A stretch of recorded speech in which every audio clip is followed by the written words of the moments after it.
donc ça sert à tout, l'ego. C'est génial. Comment vous le dire autrement ? Je ne sais point.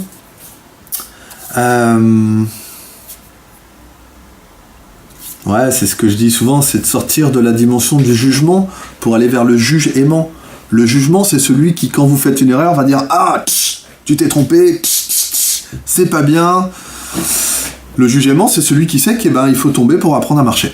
Et donc il va dire « Ok, t'es tombé, relève-toi, c'est pas grave, l'important c'est de se relever, et continue ton chemin, crois en toi, fais-toi confiance, développe, et fais ce que t'as à faire ». Et donc vous voyez, du coup, à un moment, quand on a bien travaillé, j'aime pas trop ce mot-là, mais quand on a bien repris en main ces 6 premiers codes, qui sont des codes de la structure égotique et des codes de l'avoir, j'appelle ça, eh bien, on peut aussi passer au code d'être. Alors le code de l'être, c'est pas des choses dans lesquelles on va rester, on va pas devenir d'un coup pur esprit, mais c'est comme si on s'était suffisamment enraciné et structuré et je sais pas, et incarné peut-être, qu'à un moment, on va pouvoir activer les dimensions plus existentielles ou plus intuitives, j'ai envie de dire, les appels intérieurs hyper profonds.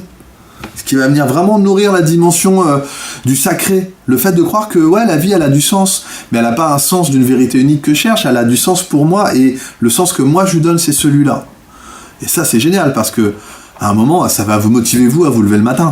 Si vous commencez à aller chercher du sens chez les autres, ça va pas matcher, parce que vous êtes différents.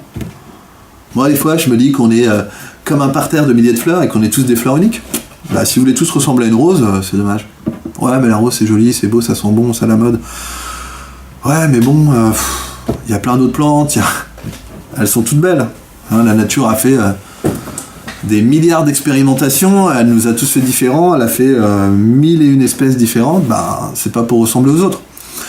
Donc allez vous chercher vous, allez vous chercher même dans la grandeur de ce que vous pourriez réaliser, de vous donner le temps de réaliser, de pas changer de cap, d'aller au bout, et puis dès qu'il y a quelque chose qui limite, qui bloque, essayez d'aller voir, tiens, pourquoi est-ce que ça bloque, pourquoi ça me limite, de pas vous arrêter dès le premier obstacle, ou de croire qu'il faut que la vie déroule un tapis rouge pour dire ouais, c'était ça en fait.